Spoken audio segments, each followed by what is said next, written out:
Hi everyone, Heather from TiE, and I'm a charter member as well as an angel investor for TiE.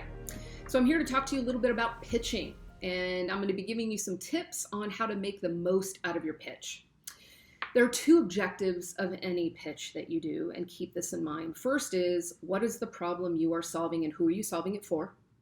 So be very clear and be very focused on what that is. Too often I see entrepreneurs actually trying to what we call boil the ocean, solving too big of a problem or solving a problem for way too many people on earth.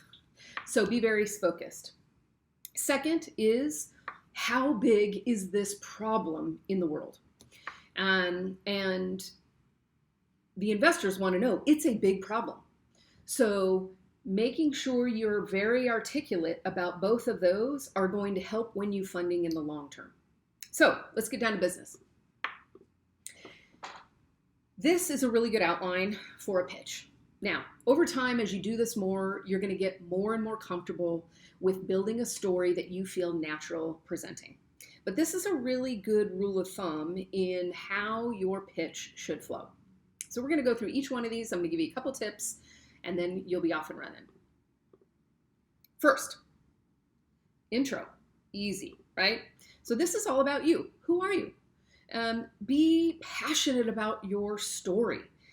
Talk about the story that brought you to the problem space you're going to be talking about. Demonstrate the passion. Investors love to know that the CEO or the entrepreneur is passionate about the problem they're solving. Two, this is the most important thing in my opinion. Problem and target. First, the problem. You want to be very clear about the problem you're solving and make sure that you're focused. You're not solving for world hunger. So make sure you're solving a problem that can be solved. Start with the story. Bring this problem to life with a video or with images of the problem in real time. Be specific.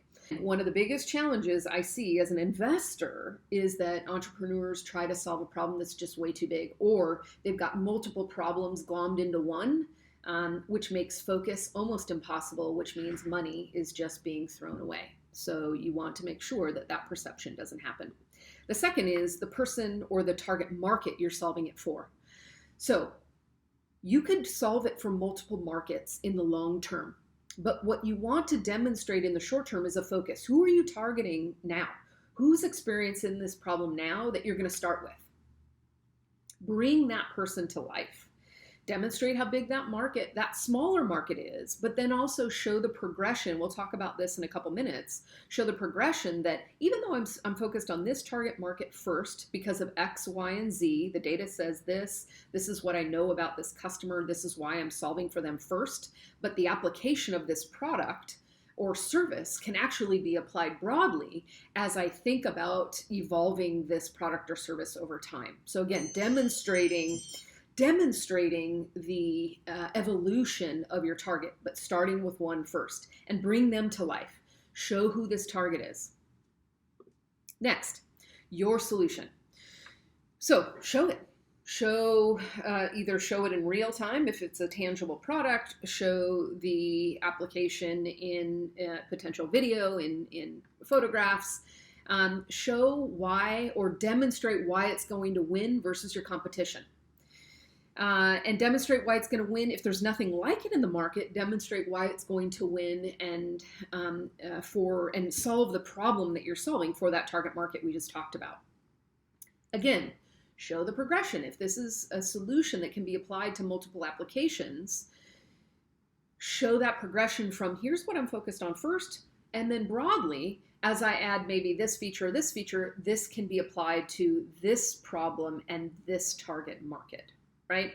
Again, the investor wants to know you're focused and you know why you're focusing, and that's why money is going to be used for the biggest bang for the buck, but that this market can be big and this business can be big as you broaden how that solution is applied. Market opportunity. So this is exactly what we talked about. It's sort of the now versus broader market, the total addressable market. Talk about your target market first. Here's who I'm solving for first. Smaller market, but guess what? This can be a very large opportunity over time. And I'm going to be solving X% of the market. I can get this much penetration into the market first. And then broadly speaking, this market can be 10 different market segments, and a very large opportunity and a very large payout for your investors. So again, show the progression, but demonstrate how you are focused, and know where to focus first. Next, traction in the market. Many of you probably don't have traction yet, but for those that do, show it. Show where you're selling your solution, your service, your product, and even if it's free, if you're piloting with clients to get learning or to demonstrate the value or demonstrate the efficacy of your solution, tell your audience, tell these investor audiences where it's being sold or where it's being used. If you're just in beta, you're doing surveys about understanding the viability of your solution or your service, show that. Investors want to know that you're learning. The more you're learning up front, the better the solution's going to be when you bring it to market, and the sooner that you arrive to revenue. So the progression of really fast learning and ever evolving solution, but focused on learning early on, means a brighter, more likely success in early future. So make sure you're demonstrating what you're learning as well as what you have accomplished in the market or among testers. Next, business model. Okay, well, how are you going to make money? So this is an obvious one. You may not have all the answers yet if you're much earlier in the game, but you can articulate how much revenue you might get for selling your product, how it might be sold to the market. Is it sold in bunches or in kits? Is it sold through different channels that might yield a different cost or a different revenue, because other products like this only can get this much revenue through these particular channels. So think about revenue per purchase and cost per purchase. So help people understand how you're gonna make money, and sort of on a per unit basis, if that applies, how much money you might make. So then it helps the investor sort of calculate, okay, if the market's this big, and we can get X dollars per unit, whether it be a per license or a per service or a per box, they can sort of calculate, wow, this is a really big market opportunity. You want to be able to allow for some understanding of market sizing, and that will be based on how you make money and the size of the market. Your go-to-market strategy, also very important. You may not have thought a ton about this, but this is pretty important to help your investors understand, how are you going to reach your target market?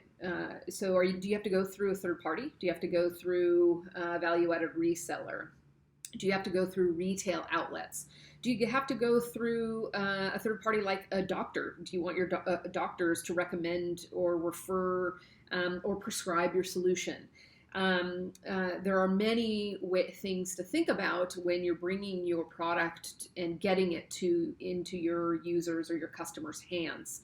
And so thinking about how you're going to do that is also going to dictate the money you're going to be asking for, because different channels, different sales strategies really do dictate different funding. But be clear about how you're going to reach, how you're going to talk to your target market, whether it be through, again, direct marketing, social media, third party, even trade shows, conferences, the like. Be very clear about at least what you know today on the best ways to get to your target market. Good thing to think about if you haven't thought a lot of detail about this. Think about the purchase decision process of your customer. What are the things that they have to think about? Where are they when they're experiencing this problem? What are they thinking about when they're trying to solve it? Where are they going to solve to find out if there's solutions to this problem?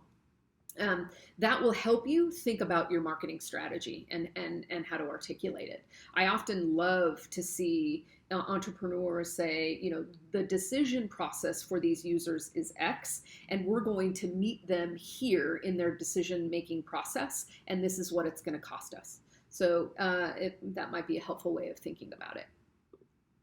Next, financials. Financials are a little tough, but I would focus on your first 12 months as opposed to 5 years out. First 12 months of what you need, but then showing not on a monthly basis, but the full year basis for your subsequent years. This will at least help the investor understand what you believe your growth trajectory to be in revenue. It will also help them understand when you'll break even on costs. And so they're going to want to know when you're going to start making money.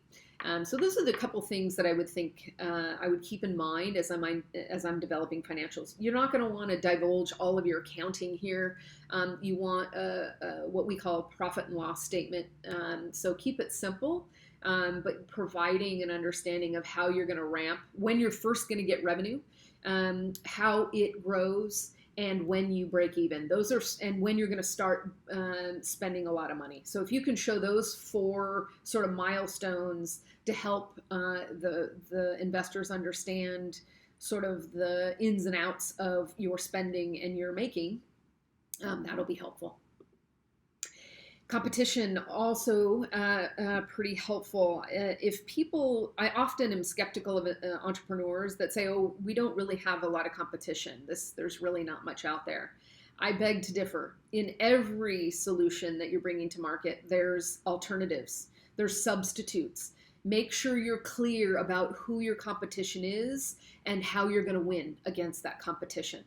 And I more trust the entrepreneur if they're putting more competitors out there and why they believe they can win against each competitor than I am of those that feel pretty confident that there's only 1 or 2 competitors and one of them's a substitute, therefore we're going to win.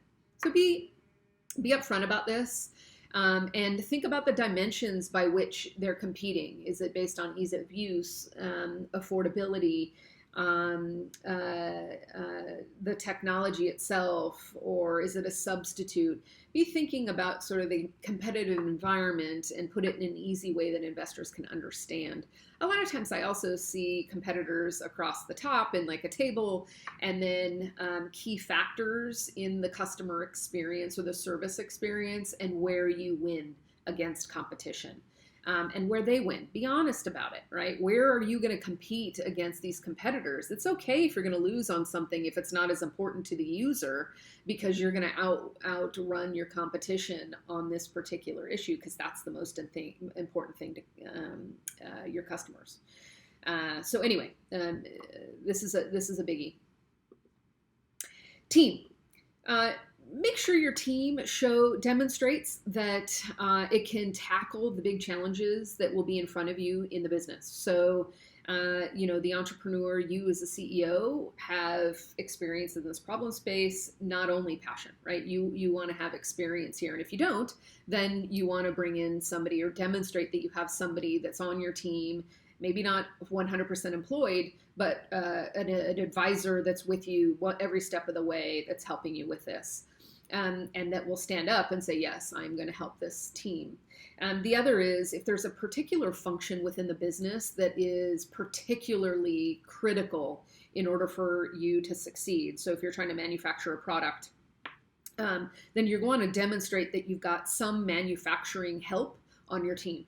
Again, maybe not full-time employment, but certainly on your team that is going to be with you to help you get through some of the challenges that you may not understand and that you may not be able to tackle yourself. So make sure it's a well-rounded team and it's focused on those people that are going to help you tackle the biggest challenges in the next 6 months.